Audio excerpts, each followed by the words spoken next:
artificial intelligence will completely transform our world. But what is AI? Why will it affect you? And how can you and your business survive and thrive through the AI revolution? Welcome to AI and You. Here is your host, author, speaker, and futurist, Peter Scott. Hello and welcome to episode 114. Today, my guest is James Wilson, consulting in AI for Gartner and now Capgemini, as an advisor and mentor to leaders at some of the world's biggest companies, governments, and brands. We'll be talking about how and why those organizations engage an ethics consultant, and James's work with the Finnish government on their AI program and AI literacy education. There's a lot to take in there and how it can be applied to other places, other countries, other industries. So let's get right to it and the interview with James Wilson calling in from Surrey, United Kingdom. James Wilson, welcome to AI and You. Thank you very much, Peter. It's an absolute pleasure to be here. Before we start, just to say your podcast has been a little bit of a lifesaver during lockdown and really kept me going. And I'm halfway through your book as well. So yeah, very good. Thank you. It's always great to have a fan on the other side of the mic as well. So from your experience as a consultant in the area of AI ethics, actually, I want to find out how you got into that, because there's a lot of people around that field right now. And I assume that field didn't really exist 20 years ago. So what was your entryway into that? Yeah, it's a very good point, Peter. I mean, it didn't exist. So I started my career in doing the usual analyst programmer type stuff, moved into sort of data very quickly, became the sort of reporting guy. And then over the years, I've sort of worked through data roles, became a chief data officer at a large pharmaceutical company for 5 years, and then moved to Gartner. And I have to say, it really wasn't until Gartner, which was 6 years ago that I joined Gartner, it wasn't really until then that I really started touching on ethics. And it wasn't really a topic that came up very much to start with, but I had at any one time a portfolio of about 30 chief data officers, CIOs, CTOs, who I talked to on a very regular basis about their strategy with data and how to make the most of that. And it just became a recurring theme. And then the Gartner research really started to explode on the subject as well. We have some great analysts that really focus on ethics. And, you know, it was probably to some extent catalyzed by their stories in the press, like the Target Maternity Vouchers thing and all those sort of things. But companies did become very focused on doing the right thing about ethics, to the point where I don't know whether it's the same in America, but for up until about a couple of years ago, when sustainability took over as the buzzword, ethics was, a lot of the adverts on TV were no longer about the products from a brand. They were about the ethics of the brand. So you start seeing, you know, we care for our customers, we look after their data, those types of things in adverts. So it became a big buzzword, and it was very important to companies to be seen to be a shining light in that area and not get caught out with any of the scandals that we've seen. It's interesting. And for the benefit of people who are wondering about the reference to maternity vouchers, I believe you're referring there to the Target supermarket chain in the US that sent out coupons for pregnancy-related items to a teenager, well, and many others, but this one's father came in and complained to the store manager about that since she was underage, and then came back later on and apologized because it turned out that Target was right. And Target had discovered through data analysis how they could predict when, from data, they could tell when a woman was pregnant sometimes before she knew. And that actually preceded a lot of the deep learning, I believe. And so the sort of thing that's possible now would go even further than that. In seeing the landscape for corporate ethics span before the AI revolution and into it, are we talking about ethics more now with AI than we did before AI? Yes, very much so. So going with ethics, sort of accompanying the conversations I have about how to be ethical. And in a minute, if you wouldn't mind, I'd like to just sort of talk you through an interesting scenario that happened around that. But going alongside that, there's a big focus on things like model risk management. within companies, because they're very concerned about the fact that something may seem to be working ethically one day, but you pump some data in, you're losing control of this algorithm over time, and this model's changing, and suddenly it starts doing unethical things as a result of that, as per Tay did in 24 hours. But maybe, not quite that extreme, hopefully. But yes, yeah. The way I've approached this in the past is I used to run ethics workshops. Generally at big conferences, Gartner conferences, other conferences, I run an ethics workshop, and you tend to get sort of 10 to 15 people coming into this workshop, generally CDOs or whatever, that are interested in that topic. And I would run a series of scenarios past them. And I'd group them into maybe groups of 3 or 4 people around a sheet of paper which had a scenario on. And the target maternity voucher was on there. It was one of the ones that we'd look at. We'd look at, I don't know if you're aware of this one, but Flow, a company that was giving women a menstrual cycle tracking system. They were actually selling that data on so that people could then target these women with sanitary products at the right time of the month and all that sort of stuff. And I'd give them all these different scenarios, and I'd let them go and have 5 minutes to talk about it and just come up with where would they sit? Where would their company be? Where would they be? It's not what you could do with data, it's what you should do with data. So I'd ask them to go and actually think about that and come back and talk about it. And there's a spectrum there. You've got risk averse, which is way over on the left. And on the right-hand side, you've got just gung-ho, we're just going to go for it. And in the middle, you've got that sort of creepy line. Where's that creepy line where you cross it? And I always, 99.9% of the time, the answers that came back from the groups was always somewhere in between fully risk averse and the creepy line. And it varied, and we'd have discussions about why people thought it was that's where they would be. Very rarely was it right down at the risk averse, totally at the left, because actually that just causes huge inertia within a company. If you're that risk averse, you're never going to differentiate yourself. You're never going to reinvent the company. In one scenario, and it was actually using, I think it was the Flow example that I just talked about, the menstrual cycle tracker. I had a gentleman in the room from a large European retailer who I don't have a UK presence. I didn't know much about them. They're a grocery chain across mainland Europe. And he actually came out when we got to the point when I got to his group. I said, so, everybody else has said, somewhere around risk averse between there and the creepy line. He came out and said, no, we just go for it. We do it. And my question was, okay, that's the first time I've heard that. Tell me your rationale. And he said, well, okay, it might have a bit of a reputational hit, but we'll sell a hell of a lot of sanitary products. And, it's why we can't put our trust in everybody to have that ethical standpoint. So that's why I want people to understand that they have a responsibility to understand the ethics of the companies they work with. And that's very interesting there. For some reason, I'm thinking about a story I read once about sex toys that were linked to the internet. The potential for invasion of privacy is enormous there. Yes. Also was the potential for being hacked, since they could actually be controlled over the internet as well. So what's the motivation of these companies? Is it to stay off page 1 of the Daily Mail, or is it something more noble? I think there's different answers to that, depending on who I was talking to. In a lot of the companies I work with, I think it was a genuinely, from the personal perspective, the people that were running this company were empowered to be ethical in their own right, so that they wanted to just make sure they felt comfortable with what they were doing with our data. But I think there were a few occasions where I've worked with companies where I think it was more about, we just don't want to get sued and I don't want to go to jail. But in most cases, I'm a glass half full guy. So I tend to see the positive in most people. So I look for that in people that I talk to at work as well.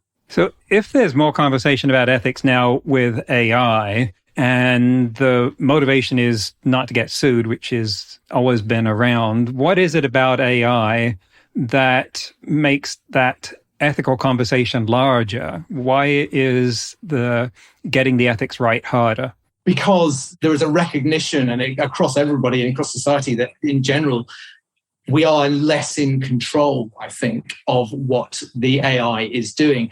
And it's not just about actually the model itself that you design or you train for up front. It's about I talked about the fact that the models will change over time. And I don't know if you've come across the Cynefin framework at all. Yes. It's a model risk management framework, effectively. And actually, sometimes it's the things that are in your least risky box that become the most risky things, because you take your eye off the ball with them because you just think, well, they're okay. That's a simple thing. But if you're feeding in data, and particularly with the amount of fake data and skewed data that's now coming into the food chain or the data food chain, you're very, very quickly going to get to a point where there's really nice, simple things that you were happy with one day start calling your customers Nazis the next day because you just don't have that control over it. So there's a lot more focus on that. That's why you have a lot of companies. As I mentioned, the model risk management role is very big, but also then there's an ethics role within the company. But what I've also seen a lot of companies doing is actually taking ethics outside of the company and actually using an external ombudsman to do that so that it's a totally impartial view. So they can't do it on every single decision because that would just be too bureaucratic and time wasting. But on the big decisions, they will actually use an external company or an external board actually give them an ethical viewpoint.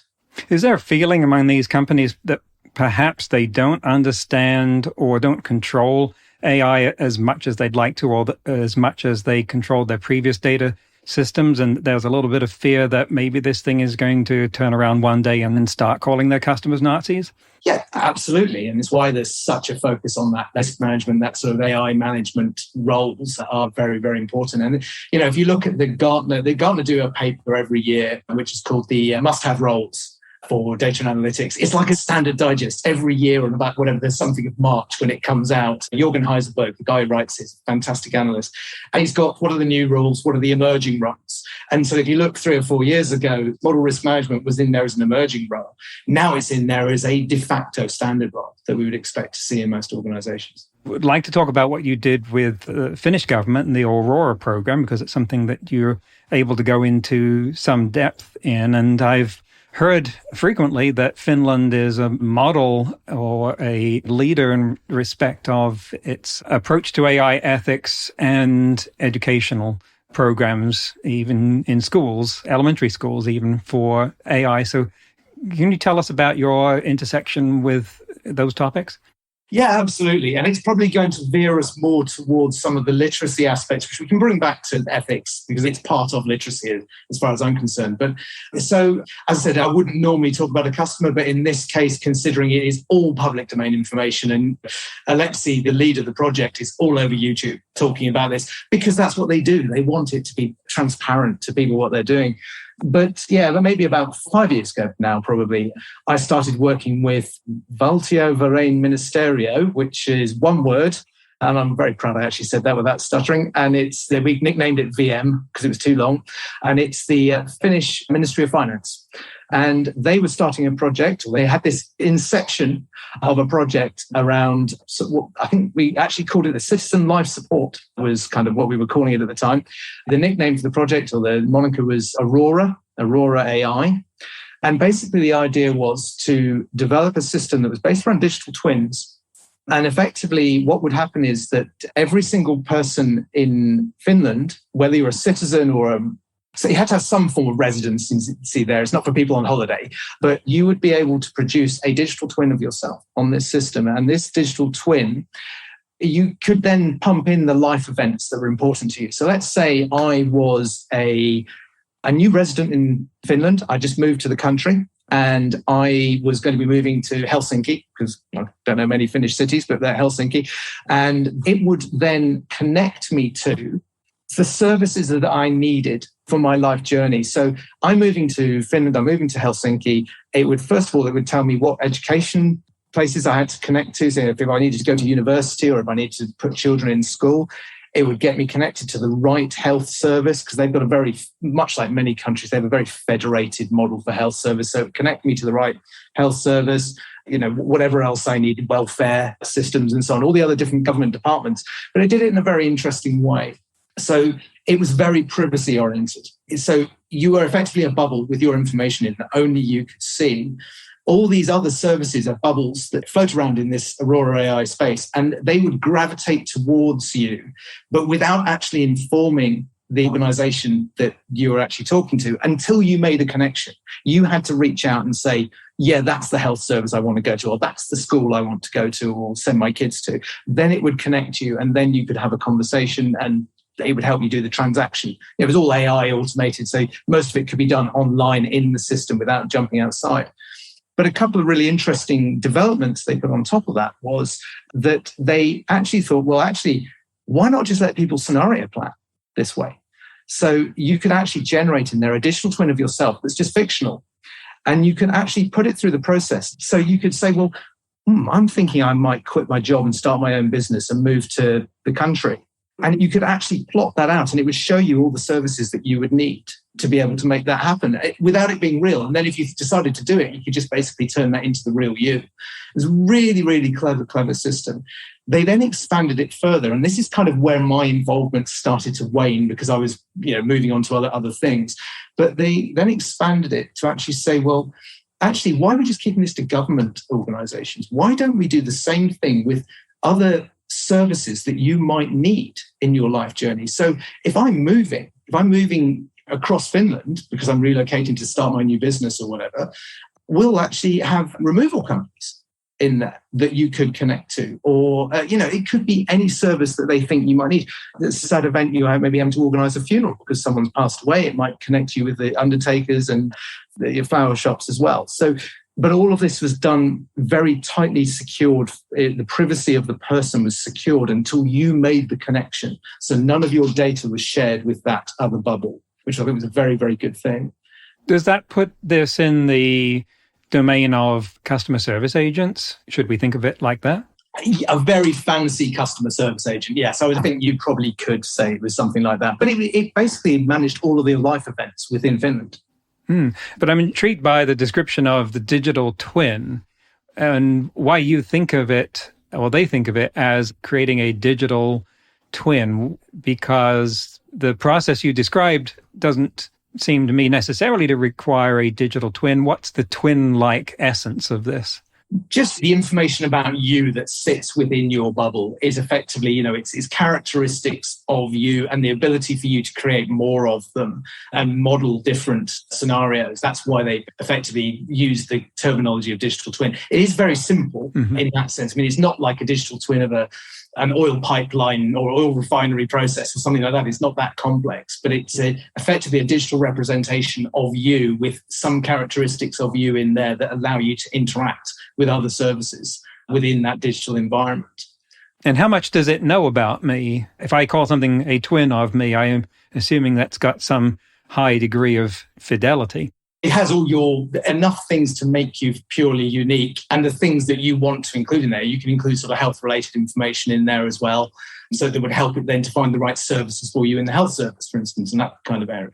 It's very much focused on you making the choices about what you want to have in there that you want to use to enable it to find the right things for you. But also then it's very, very, very focused on making sure it doesn't connect you with things you don't want it to. I'm thinking that this means that the Finns are less concerned about data privacy with respect to their government than, say, Americans. Would that be true? Why would you say that in general? Well, because it sounds like for this to work, they're giving a lot of personal information to the Aurora program, and hence that's in government servers. Yes. And Americans have a visceral reaction against that sort of thing, by and large. That's very true. Yeah. But I think that's actually, interestingly, a very Nordic thing, because I see similar kind of trust in government in countries like Sweden as well. In other projects, I can't really talk about so much, but there is quite a lot more trust in the state around that. And you can understand why other countries don't have, the UK is the worst. I mean, I wouldn't trust the government with anything I didn't have to give them at all. And they reciprocate with things like the track and trace debacle and the A-level results mess up that, thankfully missed all my kids, thank God. It's definitely true, I'd say. Finland and certainly Sweden got a lot of trust in the government. I'd imagine it's maybe the same across the other, Denmark and Norway as well. But the interesting thing is, so around the time that I was leaving, we had this thing called the think tank, which was literally a basement room. It wasn't a think tank. It was a basement room in the Ministry of Finance in Helsinki. And they had all their sort of ethicists, philosophers, AI, data scientists. They all kind of grouped together and they talked about, how do we take this forward? How do we make this real? There was a lot of, and one of the early topics that came up was around, how do we take the Finnish population along for the ride with this? Because they're going to have to get it to want to use it. And hence, from that came the need to do something about literacy within the country. And I have to say, this is kind of where I'm starting to move away from it. But before I left, the genesis of elements of AI that Helsinki University are now running came out of that conversation in that room. And it's an interesting, I was looking at elements of AI a couple of weeks ago, and it's open worldwide. anybody can take those courses, not just Finnish nationals. And they look really interesting. I had a look at the syllabus. I kind of was tempted to try and find some time to carve out and do a couple of the modules to see what they're like. But they've actually only had 750,000 students worldwide. And I can't say what percentage of that is in Finland at all, because I don't have any statistics related to that. And actually, from looking at the content of the course, and from what I now know from the conversations I've been having over the last couple of years, I think they might have missed the mark slightly with it, in the sense that it doesn't feel like it's going to grab the attention of certainly a lot of the people that I've been talking to, the sort of Generation Z, Millennial, Gen Y kind of Gen. I don't see it's snazzy, it's groovy, it's got nice colours and all that sort of stuff. But actually, when you read the syllabus, it's getting a little bit too technical, and I don't think it quite hits the mark for what I think we need across society. Well, let's talk about that then. And let me see if I've connected the dots right. So in order to get people to trust and use their Aurora program, the Finnish government came to the conclusion that they needed to address general ignorance or lack of awareness about AI through a literacy program that translated into creating an educational course. Is that more or less how this went? Pretty much. Yeah. If we can look at that perhaps now and take the frame larger than Finland, and you were talking about Gen Z, Gen Z there, and Gen Z. Yeah, yes. Different. We cover both pronunciations here, and so if we look at that generation, perhaps in particular, do they need to understand about AI to feel comfortable with it, and how do we address that through literacy programs? But yeah, that's kind of where I'm focused the most at the moment. So over the last 3 years, 2.5 years, since COVID started, I have, through happenstance, ended up spending a lot of time conversing with a lot of Gen Z and Millennial, Gen Y people, because we were locked down in an apartment block, and basically we ended up having a lot of socially distanced conversations in the car park, in chairs, in the sunshine, when we were allowed to. You know, we were all being very legal about this, but, and, you know, those conversations would span from football scores to what do you do for a job? And we cover all sorts of topics. And while we were doing that, a number of times things came up in that conversation that just sort of red flags for me. There were things that made me think, okay, I'm not quite sure people are really getting the impact of AI on this, or what it really means within society. They're a little bit too blasé about it, to be honest, in a lot of ways. And it wasn't just the people I met here, it was other people. My children, my oldest 2 children are 21 and 23. So they're in that generation as well. Both, one's at university, one's in full-time employment.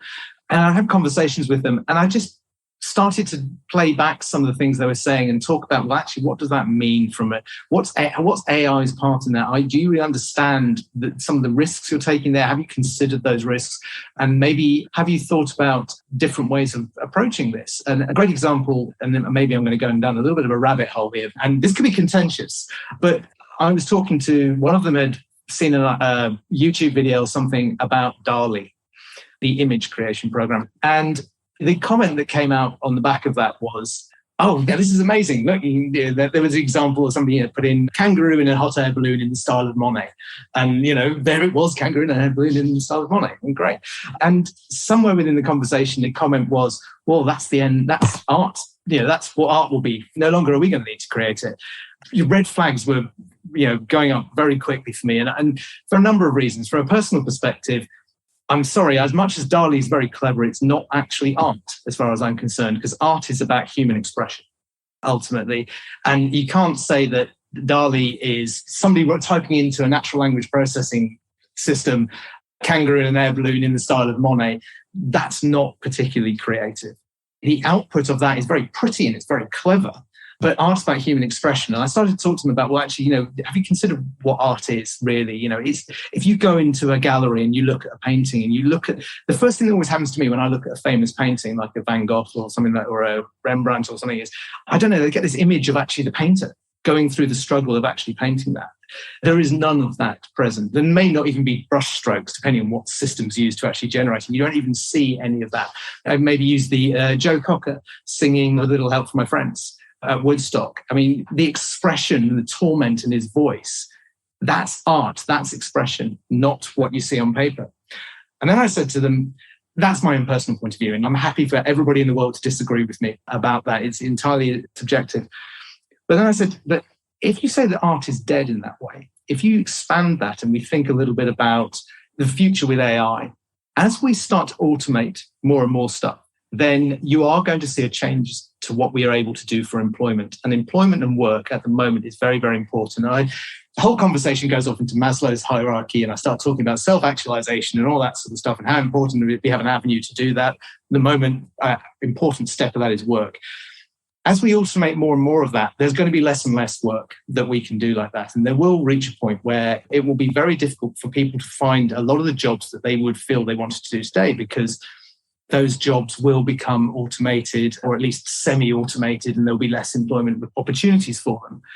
And then you actually start thinking about, well, if that is the case, then what's left as a method of self-actualization? And one of the main ones is creativity. And if we take that opportunity away from people, then what are we left with from a societal perspective? And I didn't blast it out at them like that. It was a pleasant, fun conversation. But by the end of it, people were really getting it. And they were going, yeah, I get it. It's very clever. It is good stuff, but I get it. That is not the end of human art expression.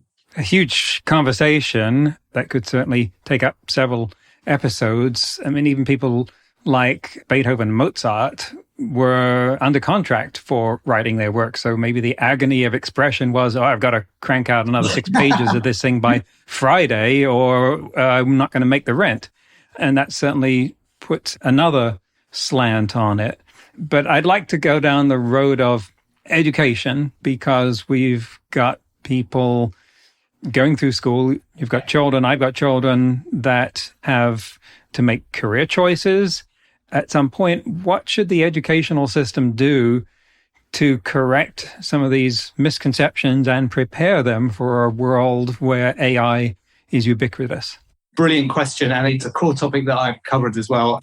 I think the main thing is that we need to start focusing. There are two aspects to it. The first thing is that we need to start focusing the education that we provide to our students on things that are actually going to stay in that top right-hand quadrant, the things that are going to be less likely to be automated. I think Max Tegmark uses a really interesting diagram. You know Max's book 3? Yes, I thought you were going to go with Kai-Fu Lee's quadrant for a moment. Okay, let's do Kai-Fu Lee's one, because I've talked about both of them actually in my book. Let's do Kai-Fu Lee's one. So yeah, you've got the creativity and compassion are the two axes on his diagram.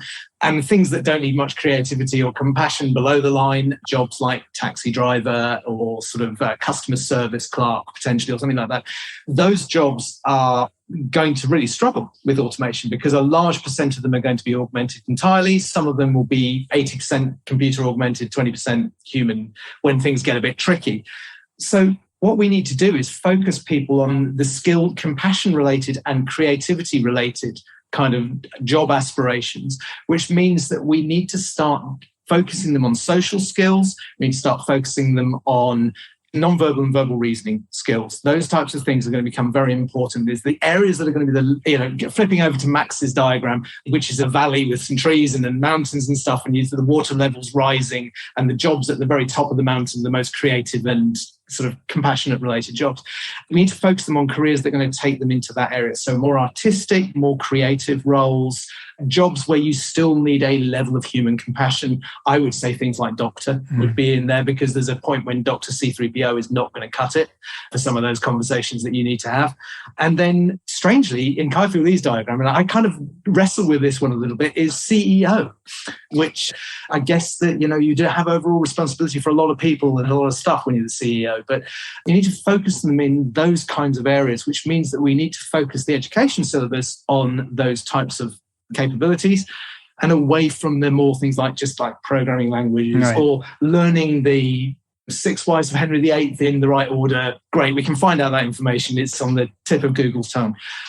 So I want to focus them on that. So that's the first side of what needs to change. The other thing is we need to embed, and you mentioned it yourself, Finland already do this. Not many countries do, I don't think yet, but we need to embed AI as a core syllabus element, in the same way as you've got things like English and maths and our core syllabus subjects. There should be an AI stream. It doesn't have to be heavyweight, but we need to get that general level of awareness through everybody. Now, whether you choose to specialize in that, entirely up to you. But at a base level, they need to understand that.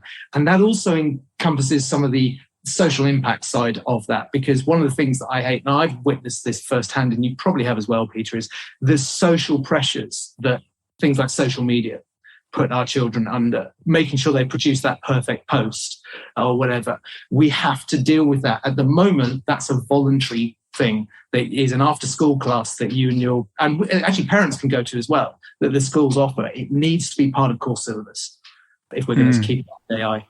And I wrote in my book about an encounter with a student in Finland who was being educated about how to process online information in a way that was apparently not happening in other countries. So they seem to be further along in that type of education there. It does strike me when you're talking about the jobs there that in Kai-Fu Lee's work and most people's work, if I think about Martin Ford's and perhaps what I can recall of Max Tegmark's, that I think that we approach a lot of it from a bias of a certain knowledge work position in the socioeconomic hierarchy and don't think as much about things like plumbers, which are not going to be automated anytime soon. There's no robot that can know how to replace the P-trap under my sink. Yeah. Or masseurs, or practically anything that requires physical dexterity is just about safe for a long time. Interesting thing that you say that, Peter, but actually I was at a Gartner event recently, actually post leaving Gartner. I was a guest, which was very strange being on the opposite side of the fence. And they had someone talking about an image of the future. And then they went through the day in the life of this lady in an apartment. And at one point, one of the things happened was that her IoT and AI-enabled washing machine suddenly flagged up that it had a fault, or it was some band was about to wear out. And it was going to order the part for her directly, and it would be delivered to her. And actually, in the scenario, a drone comes in and delivers the part, per Amazon's dream. But then actually, the next thing was then there was an option. You could either then say, click 1 to have an engineer scheduled to come and fit the part, which is exactly the scenario you said, or click 2 and you'll get your hologlass heads-up display instructions on how to do it yourself. Good luck. I wouldn't do it. I am not opening my washing machine. So you've got so much evident enthusiasm for this field, and that has come out in a book, I believe, Artificial Negligence. Is that the title? And describe the scope and theme of that. Yeah, absolutely. Great. Thank you, Peter. So it's basically the idea is to try and open up AI to the people I see in Gen Z, Gen Y, typically, but anyone. It's open for everyone. It's trying to open it up in a light-hearted, kind of easily accessible form. So it's very thin on each topic. All the information's there. I've covered ethics, privacy, social media, mortality, work, autonomy, autonomous vehicles, anthropomorphism, weaponized AI, fake news, sustainability, which I really would like to just talk about that in a minute. But I've covered all those, but also the basics of what AI is. So I actually walked people through how machine learning works in a very, very simple example. I've walked through an example of training a computer vision model to actually pick out dogs and cats and the process that would go through in order to get the results. And I've done it in a very, very light-hearted way. So, for instance, the ethics chapter is actually called, and this may mean nothing to anybody outside of the UK, but the ethics chapter is called The Only Way is Ethics, which regards a very bad reality TV show in the UK called The Only Way is Essex. I saw your face. It's all very light-hearted. I use a lot of analogies. Talk about a great one, natural language processing. You and I both understand the sentence, I saw a lady with a cat, to be a lady sitting with a cat. Natural language processing on its own without the right context could take that any number of ways. I'm sawing a lady in half with a sharpened cat. I'm using a cat as a biological telescope to see a lady. Or me and the cat are both holding either end of a double saw, sawing the lady in half. So there are all sorts of different things. So it's light-hearted and humorous, but it actually explains, it's very balanced. It's very much talking about both the positives and the negatives of where we're at and where we could go with AI. I do cover things like singularity and Turing test and all those sort of things to an extent, but really what I'm trying to do is just give people 6 basic principles that I want them to follow going forwards. And so after I wrapped up with all these sections, there's a section at the end is that just read this. This is what you must do, these 6 things going forwards to help you stay in track with what's happening with AI. And where does sustainability come in? There are 2 aspects to it, Peter. The first one is about sustainability of the data itself. So from a business perspective, particularly, I try and educate businesses and I have discussions with businesses, and they're all on board with this because sustainability has now replaced ethics as the brand message on TV adverts. Everybody's talking about how sustainable their organization is. So they're all very, very interested in making sure that they're only storing the right data, not everything that they have, because of that quote from Greenpeace about 20% of the world's energy being used for data storage by 2025. So it's about having the right data, which then leads back into making sure you've got the right quality data so that you're only keeping exactly what you need, but also about using data in a responsible manner. So there's a lady from Massachusetts University. I don't think it's MIT, it's some other department of Massachusetts University. I'm not sure how that's structured, but called Emma Struble, who did a study on running a GPU model.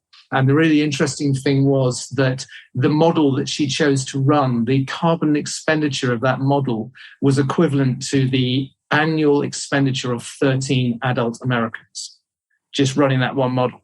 So we have to be very, very conscious about how much energy we're actually using and how often we're running models and how efficient those models are as well.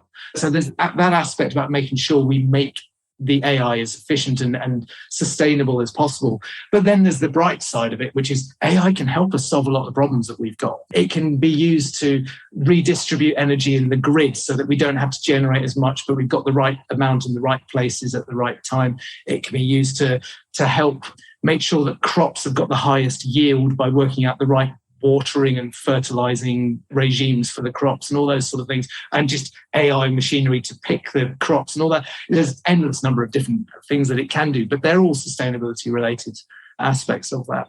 It's an interesting sidebar analogy, but I only found out recently that back in the late 19th century, it was actually environmentalists that drove us to coal mining because they were worried about all the deforestation.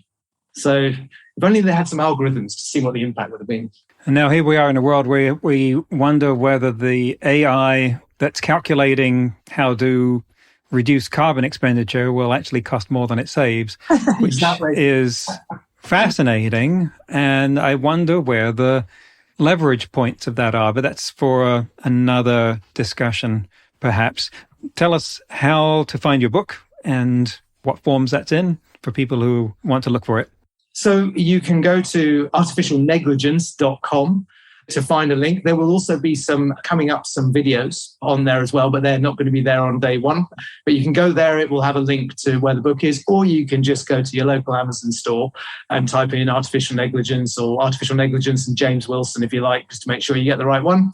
And curiously, the robot on the cover of my book is very similar to the robot on the cover of your book, but it's not in the same pose and he doesn't have the thinking man beside him. Yes, so that's where you can go to find the book, but it's only going to be available in ebook form. And there's a reason for that, it's because it's a sustainability perspective. I know it's still got a net cost, but I've gone just down that route at the moment.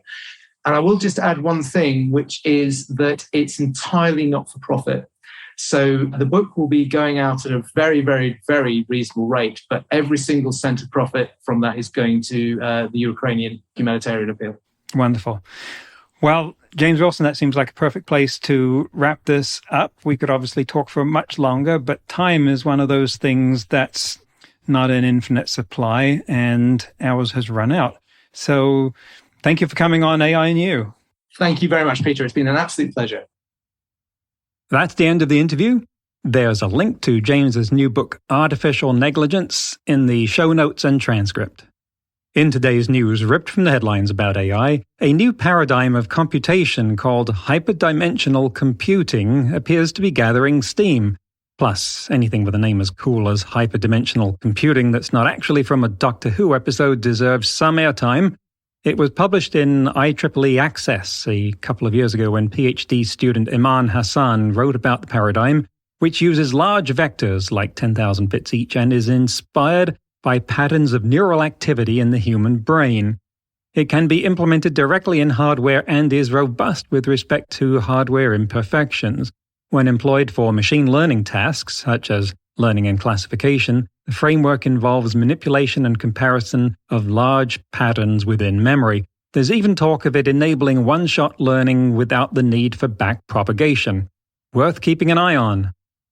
Listener Paul comments on my traditional sign-off phrase, saying, quote, "Go back in time and imagine two chimps noticing the first pair of humans branching off in the tree of evolution. One chimp says to the other, 'It will never matter what those humans accomplish, it's how we come together as chimps that matters.'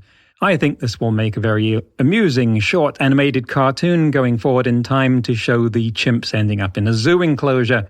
Point taken, Paul. But while my audience is humans, I'm going to play to the crowd, okay? And for all you robots listening in the future, don't get smug and assume that you're the end of the evolutionary chain either."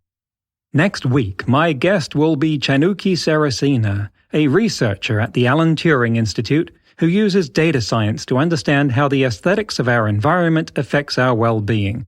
Fascinating to see AI used to quantify and put dimensions around something so intangible.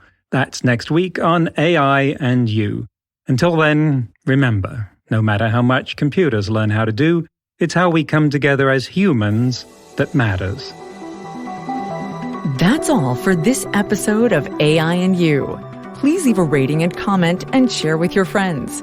Get the book Artificial Intelligence and You and see more videos and articles at aiandyou.net.